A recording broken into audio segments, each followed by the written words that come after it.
Hi everyone, मैं हूं आदर्श राज और आज इस वीडियो में हम लोग समझेंगे कि संयोजन अभिक्रिया एवं वियोजन अभिक्रिया क्या होता है।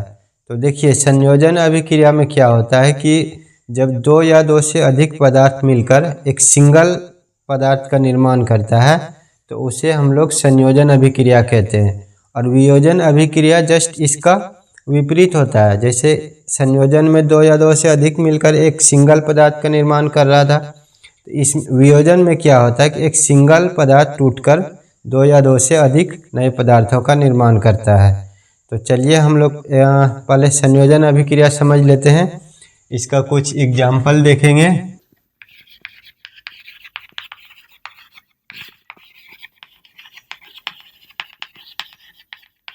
इसका परिभाषा लिखना है तो लिख लीजिए, वैसी अभिक्रिया जिसमें दो या दो से अधिक पदार्थ मिलकर एक सिंगल पदार्थ का निर्माण करता है, उस अभिक्रिया को हम लोग संयोजन अभिक्रिया कहते हैं। इसमें ध्यान देने योग्य बात यह है कि देखिए, परिभाषा में हम बोले हैं कि दो या दो से अधिक पदार्थ बोलने का मतलब कि पदार्थ के जगह पर या तो दो एलिमेंट हो सकता है या फिर दो कंपाउंड हो सकता है। तो इसका एग्जाम्पल हम लोग देखते हैं। जैसे देखिए, जल का निर्माण होता है तो H2 और O2 और O2 मिलके बनाता है H2O।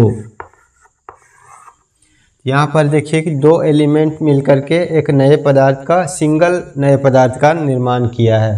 तो इस तरह का अभिक्रिया को हम लोग संयोजन अभिक्रिया कहते हैं। इसका और भी एग्जाम्पल है, हम लोग देखते हैं। जैसे कि कोयले का दहन होता है, जब कार्बन ऑक्सीजन की उपस्थिति में इसका दहन होता है, ये कार्बन डाइऑक्साइड गैस बनाता है।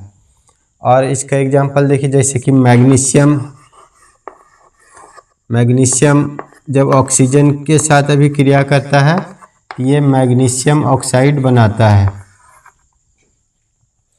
और एक एग्जाम्पल देखिए इसका, जैसे कि कैल्शियम ऑक्साइड जब जल के साथ अभिक्रिया करता है तो ये बनाता है कैल्शियम हाइड्रोक्साइड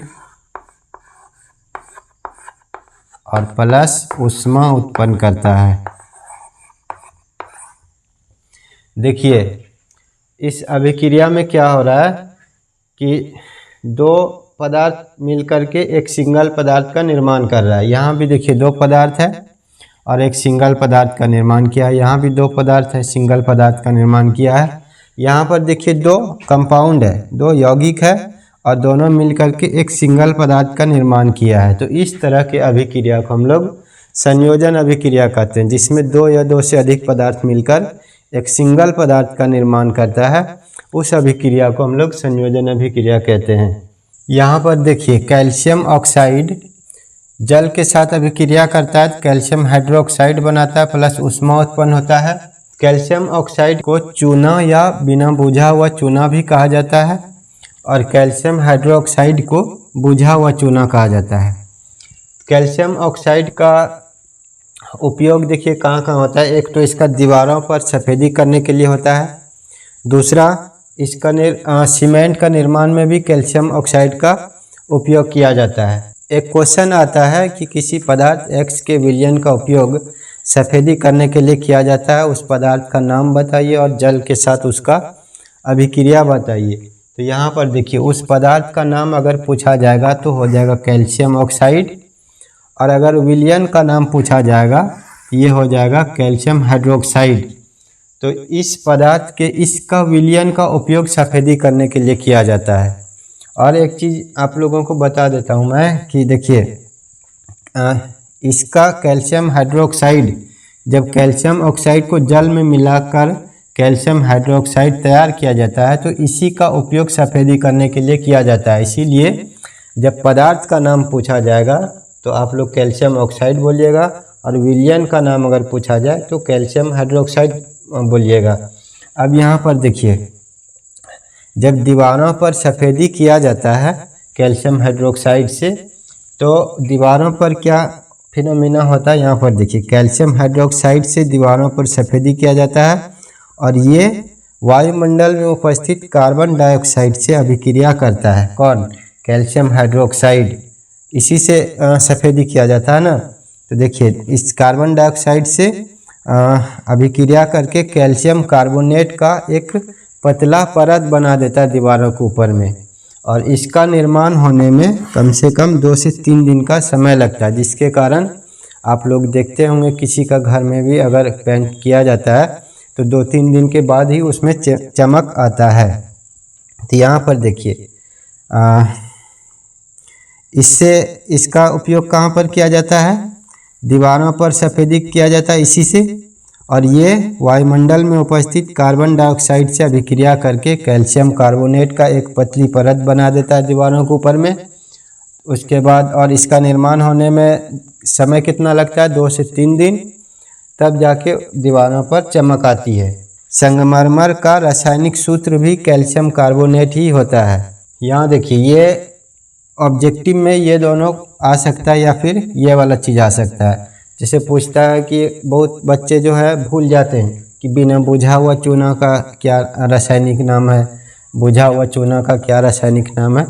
तो बच्चे को उलझाने के लिए बार बार ये सब पूछा जाता है कि ऑब्जेक्टिव में आएगा कि बिना बुझा हुआ चूना का या तो सूत्र पूछेगा या फिर नाम पूछेगा। तो आप लोग इसको ज़रूर याद रख लीजिएगा। और तीसरा कैल्शियम कार्बोनेट को भी याद रखिएगा कि संगमरमर का रासायनिक सूत्र कैल्शियम कार्बोनेट होता है।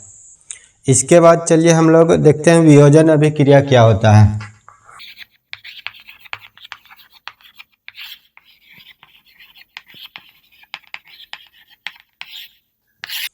देखिए वियोजन अभिक्रिया में क्या होता है कि इसमें एक सिंगल पदार्थ टूटकर 2 या 2 से अधिक नए पदार्थों का निर्माण करता है, और संयोजन में क्या हो रहा था, जस्ट इसका विपरीत हो रहा था। उसमें 2 या 2 से अधिक पदार्थ मिलकर एक नए पदार्थों का निर्माण कर रहा था, लेकिन इसमें एक सिंगल पदार्थ टूटकर 2 या 2 से अधिक नए पदार्थों का निर्माण करता है। तो दोनों एक दूसरे का विपरीत है। अगर दोनों में से कोई आप एक याद रखते हैं तो उसका दूसरा आप बना सकते हैं अपने से उसका परिभाषा। जैसे संयोजन में 2 चीज़ मिलकर के एक नया चीज़ बनाता है, इसमें एक नया चीज़ टूटकर 2 या 2 से अधिक नए चीज़ों का निर्माण करता है। तो चलिए इसका परिभाषा लिख लीजिए आप लोग कि वैसी अभिक्रिया जिसमें एकल अभिकर्मक टूटकर 2 या 2 से अधिक नए पदार्थों का निर्माण करता है उसे हम लोग वियोजन अभिक्रिया कहते हैं। चलिए इसका एग्जाम्पल देखते हैं। इसका एग्जाम्पल देखिए कि FeSO4 फेरस सल्फेट, जब इसको उष्मा दिया जाएगा, एक चीज़ इसमें वियोजन अभिक्रिया में देखिए क्या होता है कि इस वियोजन अभिक्रिया होने के लिए इसको उष्मा का ज़रूरत पड़ता है। जैसे किसी भी चीज़ को अगर तोड़ना है तो उसको हीट देना पड़ता है। तो इसमें एक ख़ास बात यही है कि वियोजन अभिक्रिया के लिए इसको उष्मा का ज़रूरत पड़ता है। अब देखिए यहाँ पर जब FeSO4 फेरस सल्फेट को उष्मा दिया जाता है तो ये क्या क्या चीज़ में टूटेगा, ये तो बनाएगा ferric oxide Fe2O3 ferric oxide बनाएगा, फिर बनाएगा सल्फर डाइऑक्साइड और सल्फर ट्राइऑक्साइड।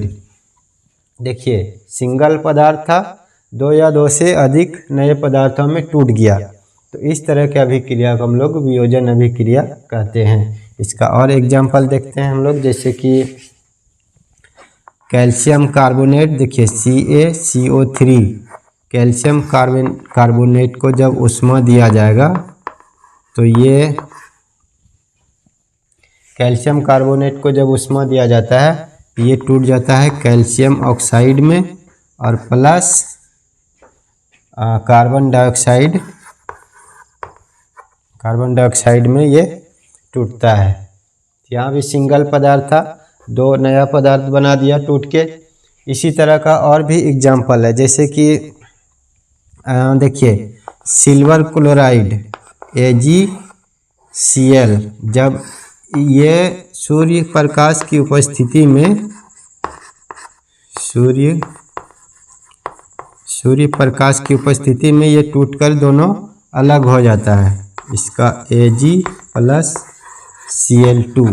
इस तरह से ये टूटता है। इसी तरह से और एक है सिल्वर ब्रोमाइड AgBr, ये भी सूर्य प्रकाश की उपस्थिति में टूटता है और दोनों अलग हो जाता है, Ag प्लस Br2।